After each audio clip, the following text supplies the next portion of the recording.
Irmãos, abra sua Bíblia, Salmos 23, Salmos bem conhecido. Quem for achando, eu peço que vá ficando de pé, em reverência à palavra do Altíssimo.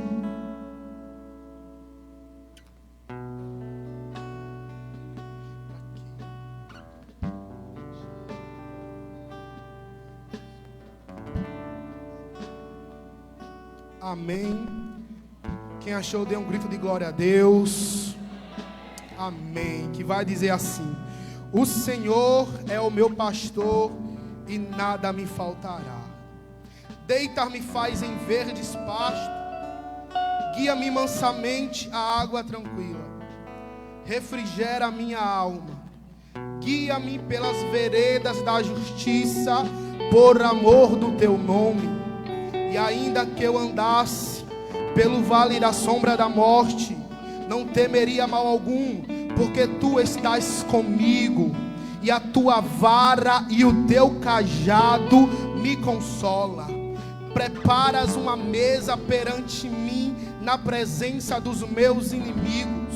Unge a minha cabeça com óleo, e o meu cálice já transborda. Certamente que a bondade e a misericórdia me seguirão todos os dias da minha vida, e eu habitarei na casa do Senhor por longos dias. Só a igreja, só quem está em espírito, só quem está sentindo a presença de Jesus. Salmo 23, versículo 1, com aquela voz forte, com aquela voz de profeta, diga assim: o Senhor está muito fraco, eu sei que pode ser melhor. O Senhor é o meu pastor e nada me faltará. Eu nem comecei a pregar, mas eu já quero profetizar na sua vida. O Senhor é o teu pastor, e eu sei que nada irá faltar sobre a tua vida, porque Deus está cuidando de você. Feche os seus olhos, coloque a mão no seu coração. Senhor Jesus, nós estamos na tua presença, na tua casa, e a tua casa hoje está linda e está maravilhosa. Pai, nessa noite, fala conosco, que não seja o homem que venha falar, mas que seja o teu Espírito. Senhor Jesus, libera uma palavra sobre a nossa vida. Senhor Jesus, fala conosco, nos ensina algo, nos direciona para cada dia mais te adorar e te servir e viver uma vida de obediência. E você dê uma salva de palmas para o Senhor Jesus. Irmãos, é uma palavra breve, uma palavra rápida. Não quero tomar muito tempo.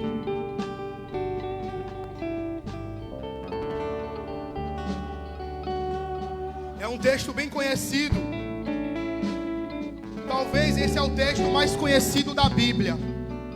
Certamente a gente sempre vê num carro, ou em uma loja, ou mesmo quando a gente chega na casa de alguém, esse salmos está exposto, dizendo: o Senhor é o meu pastor e nada me faltará. E é verdade, porque embora nós temos o pastor humano, o pastor da terra, mas a gente também tem que saber que a gente tem um pastor do céu, um pastor espiritual, que é Jesus, que é o nosso Deus. E Deus, eu quero falar de 5 coisas que Deus, Ele é e que Ele faz na nossa vida. Primeiro ponto, Deus é provedor. Olha para o irmão do seu lado e diga assim: primeiro ponto, primeira coisa que você tem que saber é que Deus é provedor. Uma prova disso, nós podemos ver no Antigo Testamento. Israel tinha saído do Egito, estava no deserto. A gente conhece a história, a gente sabe como é que aconteceu essa passagem bíblica. Até que um dia, um certo momento, uma certa hora, o povo de Israel estava com sede e estava com fama. Lembre-se que Israel está no deserto. Ih, muita gente e pouco barulho. Israel estava no deserto. No deserto não tem supermercado, no deserto não tem poço, mas o povo estava com fome e o povo estava com sede. Até que Moisés intercedeu, pediu a Deus para que Deus fizesse alguma coisa em relação a isso. Não tinha comida, não tinha água, mas Deus disse: Moisés, prepara o povo que eu vou mandar o maná do céu. Como é que é, Senhor Jesus? É isso mesmo, maná do céu. Como assim? É porque Deus, ele tem tanta autoridade que porque quando ele quer, ele abre as comportas do céu e derrama e manda o alimento. Aí o maná começa a cair. Mas tem água, estou com sede. Não é problema, olha para a rocha, tira a água dela. Mas eu quero falar algo sobre o maná. Enquanto eu estava meditando nessa passagem bíblica, algo me chamou muita atenção. Algo que eu falei: Senhor Jesus, como Tu é lindo, como Tu é benigno. Porque quando Deus manda um maná, Deus também dá uma ordem para Israel. E a seguinte ordem é: vocês vão pegar o maná e vão comer na hora. Não pode guardar o maná, não pode levar o maná para casa, porque se o maná for para casa, ele vai virar bicho. Aí eu procurando, e Deus falou comigo e dizendo: sabe por quê que eu não permiti Israel levar o maná para dentro de casa? Eu perguntei: por que, Senhor? É porque se Israel levasse o maná para dentro de casa, no outro dia eles não sairiam da tenda para vir falar comigo. Como é que é? Deus repete, porque eu não entendi. Deus estava dizendo para mim: Vinícius, eu permito tantas coisas. Foi eu que abri o céu para mandar o maná para Israel, mas eu estava usando a necessidade de Israel para eu mostrar que eu sou fiel na vida dele. Porque se o maná for para dentro de casa, amanhã tu não vem para a minha igreja, amanhã tu não vem dar glória a mim. É por isso que eu permito a necessidade, para eu mostrar que sou provedor na tua vida. Tem gente entendendo essa palavra aqui? É Deus dizendo para você: é no maná que eu falo contigo, é no maná que eu e você tem intimidade. Então Israel pegava o maná, ia para casa, o maná acabou. Aonde é que eu posso encontrar maná? Na casa do Senhor, na presença do Senhor. Deus te trouxe até aqui porque Ele está dizendo: está na hora de você sair de casa e vir se alimentar do maná. E que maná é esse, Senhor? É a minha palavra. É a palavra que eu mandei do céu. Eu abri o céu para te mandar alimento. Ovelha de Jesus, ovelha de Jesus. Você tem um pastor que está dizendo para você: eu tenho 2 alimentos para ti. É o alimento da terra, mas o alimento principal é a minha palavra. Outro grande exemplo de que Deus é provedor encontramos na passagem de Elias. Se você for pegar lá no livro de Reis, Deus, ele manda uma grande crise sobre Israel. Uma crise enorme, que o próprio profeta Elias tinha profetizado. Profetizou que haveria dias difíceis. Então certamente a profecia se cumpriu e a crise chegou sobre Israel. Só que no meio de Israel havia muita idolatria. O pessoal não queria saber de Deus. As pessoas estavam se entregando a Baal, se entregando a outros deuses. Aí Deus manda essa crise. Mas tem um porém aí. Qual é o porém? É que Elias é profeta. É que Elias é homem de Deus.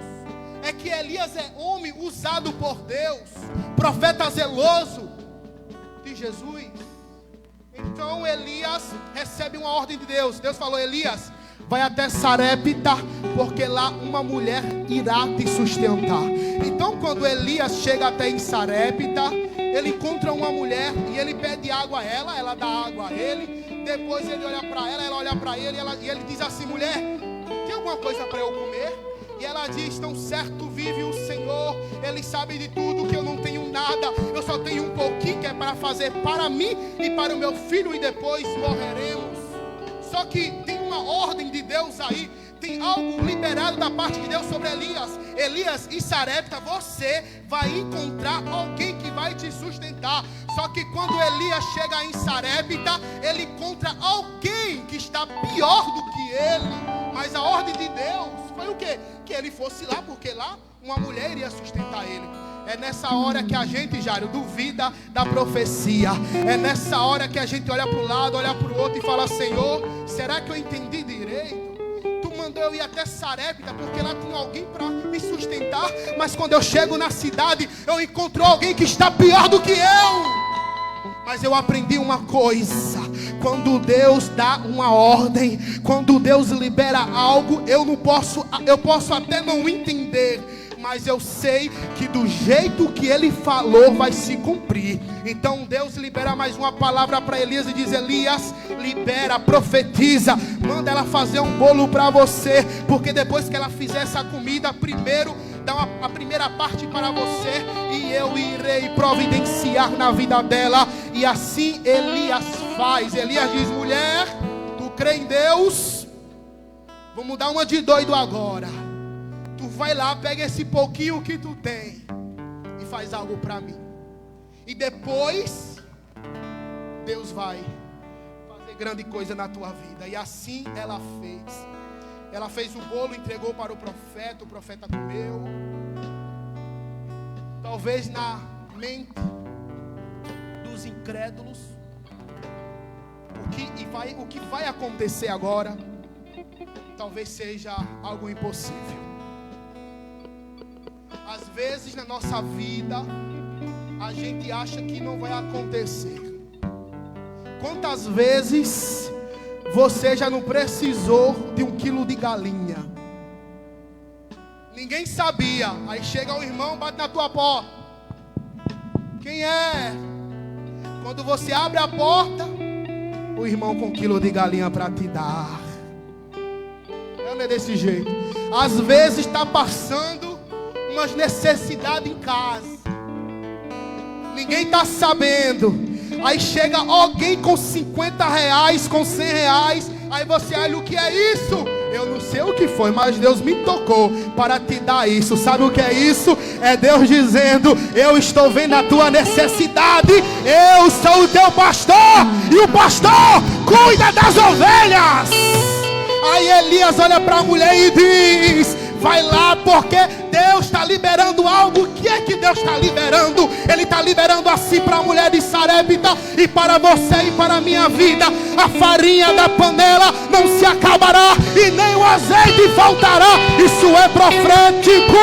Deus está vendo a tua necessidade, mas Ele é o teu pastor, e o pastor está escrito, irmão: o Senhor é o meu pastor e nada me faltará. O homem não pode estar vendo, mas tu tem um pai que está te enxergando. Às vezes não entende. Aquele quilo de galinha, aquela feira que te deram, aquela quantia que te deram, era Jesus providenciando na tua vida e na tua casa. Eu estou sentindo a glória dele aqui. Eu estou sentindo a presença dele aqui. Em 2021, eu estava lá no Ceará. Eu comecei a anunciar para algumas pessoas que eu vinha morar aqui em Marim. Pense numa pessoa que só ouviu palavra de maldição, foi eu. Não teve uma pessoa, Dabil, liberasse algo bom na minha vida. Eu falei: rapaz, tá difícil, viu? Como é que eu vou ter fé desse jeito? Se toda palavra que vem é palavra dura. Olha pra minha cara e falou assim: tu tá ficando doido. Tu acabou de casar agora. Tu vai para uma cidade, não tem emprego, não tem casa. Interna Vinícius, que Vinícius ficou doido. Aí para essas pessoas, eu só respondi uma coisa. Eu falei assim: para que serve a fé se eu não posso usar ela? Para que existe a fé se eu não posso usar ela nesses momentos? Eu respondi mais, disse assim: olha, quem vai cuidar do meu futuro Não é você e nem é eu. Nem eu mesmo não tenho controle da minha vida. Nem eu mesmo tenho controle da minha vida. Mas eu conheço alguém que tem o controle da minha vida e da sua vida. E a partir daquele dia lá em 2015, quando eu me ajoelhei diante do altar, eu falei: Senhor, a partir de agora não quero viver mais no mundo. Não quero mais viver segundo a ordem do mundo, mas eu quero viver segundo a tua palavra, segundo a tua ordem. O meu pastor, foi a ele que eu entreguei a minha vida. Como é que vai ser lá na Paraíba? Eu não sei, mas eu sei de uma coisa: é ele que está no controle, é ele que vai fazer. Aí eu disse mais: eu não sei se você crê, mas eu e Laiane estamos crendo. O Senhor é o meu pastor e nada me faltará. É ele que vai prover lá, porque é o mesmo Deus que provê aqui, é o mesmo que vai mandar maná do céu para mim. A partir desse dia eu comecei a viver sobre a fé, porque a palavra de Deus mesmo diz: o justo viverá pela fé. Mas eu não quero ficar só em provedor, porque além de Deus ser provedor na nossa vida, Ele também é protetor. Olha para o irmão do seu lado, diga assim: Deus é o protetor da tua casa. Provedor, protetor. Irmãos, quem lembra aqui da pandemia de 2020 da Covid? Foi momentos difíceis, não foi? Foi momentos complicados. Teve pessoas que pegou síndrome do pânico, ansiedade. Tem gente que não estava nem com Covid, mas estava chegando nos hospitais todos se tremendo, achando que ia morrer. E é nesses momentos, ou melhor, foi nesse momento que as pessoas, pastor Rivaldo, o mundo inteiro virou crente na pandemia. Vou falar mais devagar para você entender. Durante a pandemia da Covid, eu nunca vi tanto crente, irmã Marlene, como eu vi na Covid. As igrejas fechou, os trabalhos fechou, as empresas fechou, o mundo parou. Aí era a gente ligando para o pastor: pastor, venha na minha casa fazer uma oração. Pastor, mande alguém. Pastor, ore pela minha vida, ore pelo meu marido, ore pelo meu filho. E quando os pastores começaram a fazer as lives, dava 300, 500, o que não faltava era a gente assistindo a live. Por quê? Porque estava com medo de morrer, porque estava com medo da doença. Aí foi no meio da doença que todo mundo virou crente. Foi no meio da doença que todo mundo estava com medo. Aí a Covid passa, as portas da igreja se abrem. Cadê esse povo que estava procurando Jesus? Cadê? É porque a Covid passou. A Covid passou, a doença passou e a fé do povo morreu. É por isso que Deus não te tira dessa prova, porque se Ele tirar, tu para de adorar. Para subir candora naré, subir naraia la subir candora. Mas tu e a tua casa está aqui porque Deus preservou a tua vida. É por isso que Ele é teu pastor. Ele preservou a tua vida.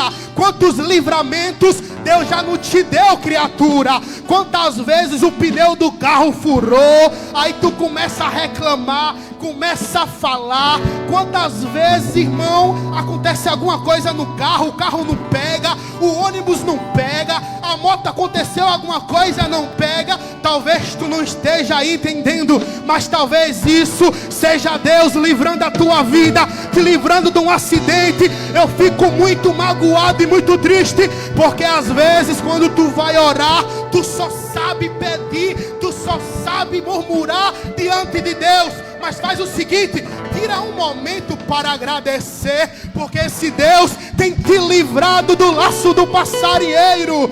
Esse Deus tem te livrado da morte. Aí o salmista no versículo 4, ele vai dizer o seguinte: ainda que eu andasse pelo vale da sombra da morte, não temerei mal algum. Por que, salmista?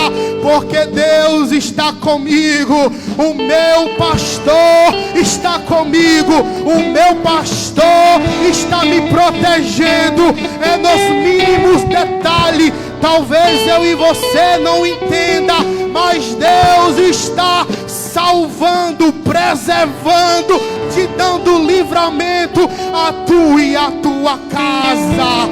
Porque se dependesse de Satanás, ele já teria ceifado a tua vida. Mas como tu tem um pastor que te protege, Satanás ele bate de retirada. Ainda que eu ande pelo vale da sombra da morte, eu sei que é eu caminhando, mas tem uma luz que está indo adiante de mim. Se o mal vir pela frente, Jesus é o meu pastor. Se o mal vier pela esquerda, Jesus está adiante, está no meu lado, mas Ele está me protegendo. Se o mal vir da direita, eu tenho Jesus. E se o mal vier de trás, as falações, as denúncias, as difamações, as setas que voam desgovernada, Ele está me protegendo.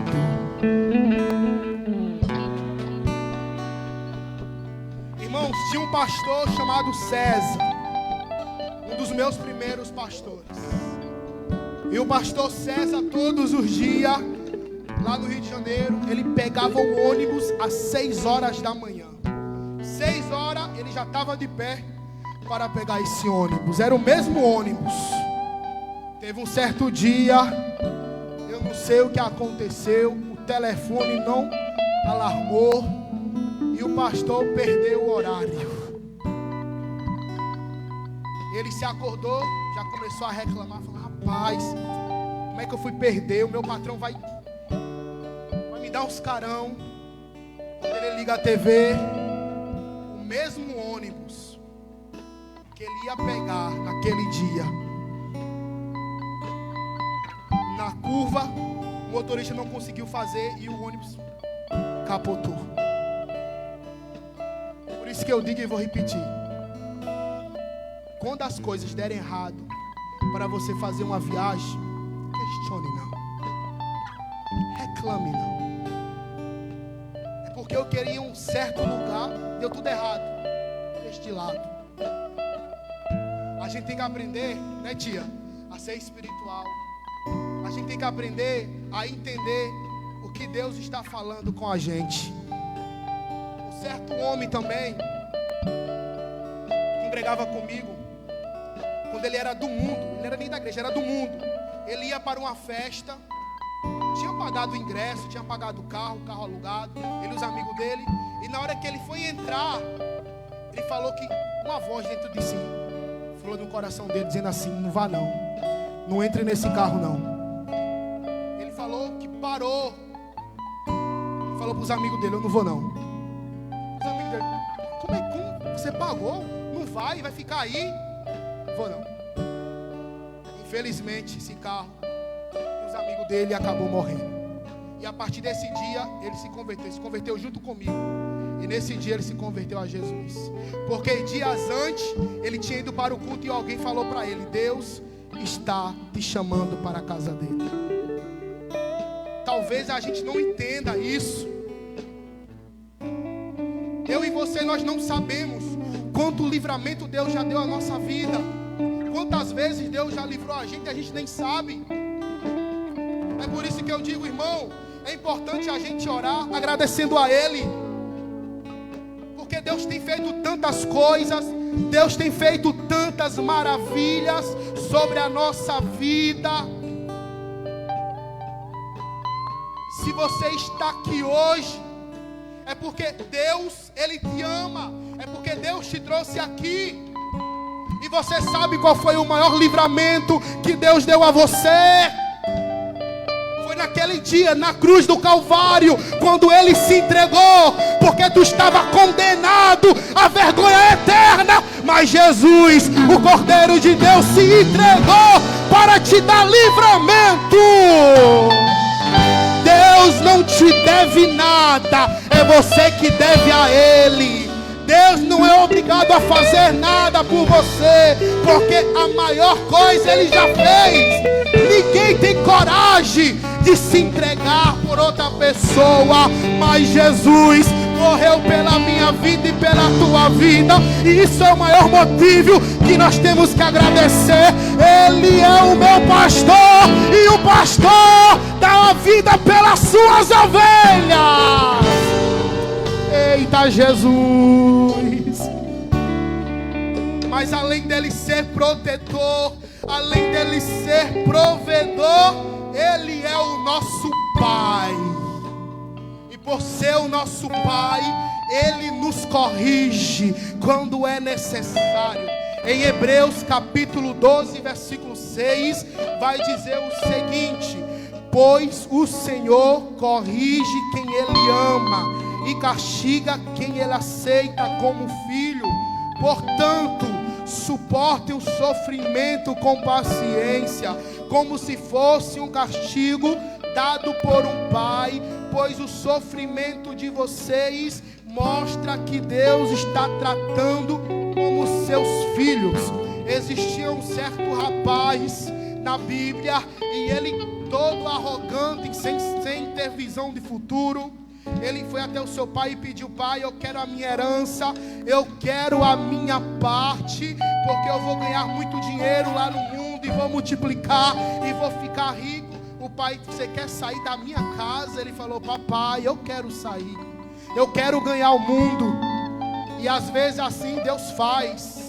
Deus sabe, som dos corações de cada um que está aqui. É por isso que às vezes Ele permite você sair, porque às vezes a correção de Deus não está aqui, mas está lá fora. Esse mesmo jovem é conhecido como o filho pródigo. Ele foi para o mundo porque achou que o mundo traria condições melhores do que a casa do seu pai, mas esse jovem quebrou a cara, achou que o mundo era uma coisa, mas o mundo era outra. Então, um certo dia, já falido, gastou tudo com bebida, gastou tudo com o mundo, resolveu arrumar um emprego, mas ninguém queria ele lá, ninguém queria dar oportunidade para esse jovem. Até que um dia ele foi trabalhar numa fazenda perto da fazenda do seu pai, envergonhado de ir até seu pai. Então ele lá alimentava os porcos, e a fome nele era tão grande que ele, já vendo a sua vida desgraçada, porque saiu da casa do pai, ele se joga naquela lama dos porcos e falou assim: não é possível, eu não posso viver desse jeito. Na casa de Deus eu era rei, na casa de Deus eu era príncipe, na casa de Deus eu tinha servo, na casa de Deus eu andava direito, me vestia direito, comia bem. É isso que Satanás quer fazer, quer te tirar da igreja. E às vezes Deus permite que você saia da igreja, porque é lá fora que Ele vai ter um encontro com você. É por isso, tem até um ditado que o povo mais velho diz: se não vem pelo amor, vem pela dor, mas de todo jeito vai ter que chegar. Às vezes você não está entendendo. Você pode até achar: será que Deus me abandonou? É tanta coisa acontecendo na minha vida. É nada, é Deus que está te corrigindo, porque Ele te ama. Entenda isso. O teu lugar é aqui na casa de papai. A tua vida é aqui diante do altar. Se for possível, Deus vai corrigir. Mas entenda uma coisa, pregadores e obreiros da casa do Senhor, também Deus corrige aqui dentro. Um certo dia, um homem, um profeta chamado Jonas, eu sei que você entende e conhece essa palavra, essa passagem bíblica. Jonas recebeu uma ordem de Deus, mas Jonas não quis cumprir ela. O que foi que Deus fez? Pegou na vida de Jonas e corrigiu ele. Eles estavam num barco, o barco estava afundando. Aí alguém jogou as coisas do barco fora e o barco estava afundando ainda. Mas o problema não era as coisas que estavam no barco, o problema é Jonas. Então o que foi que eles fizeram? Pegaram Jonas e jogaram no mar. Tiraram o problema e jogaram fora. Deixa eu te falar um negócio, vai doer, mas vai sarar. Tem pessoas, irmãos, que estão numa prova tão grande que até se você orar por ela, Deus te coloca também. Tem gente que está numa prova tão enorme, tão grande, que se você ajudar, Deus te pega também. Porque Deus corrige a quem Ele considera como filho. Por isso que o autor dos Hebreus diz: suportem com paciência, pois isso é correção de Deus. Ele é provedor, Ele é protetor, Ele me corrige quando é necessário. Quarto e último, Ele renova as minhas forças. Quantas vezes nós não vem para casa de Deus, mas a gente sabe como é que está a nossa vida. Quantas vezes a gente não precisa de uma palavra, de um abraço, de algo profético.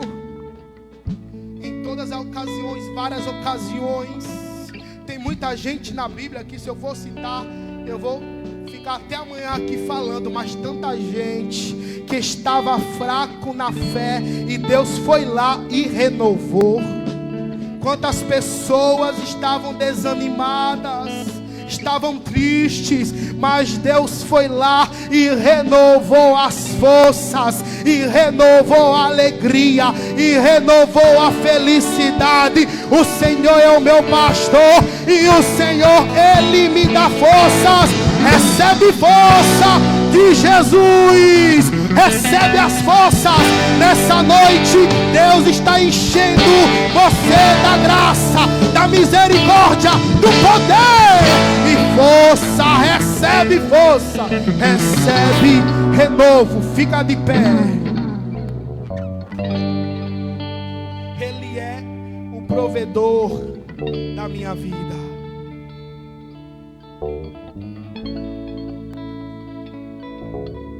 Ele é o protetor da minha casa. Ele me corrige quando é necessário, e Ele me dá força. É Ele quem está lá ao meu lado, me consolando, me dando apoio, me fortalecendo. E se você está aqui hoje nessa noite, é porque Deus quis falar com você. Se você está aqui nessa noite, porque foi o próprio Deus que te trouxe. Amém. Eu quero convidar você para vir aqui aos pés do altar.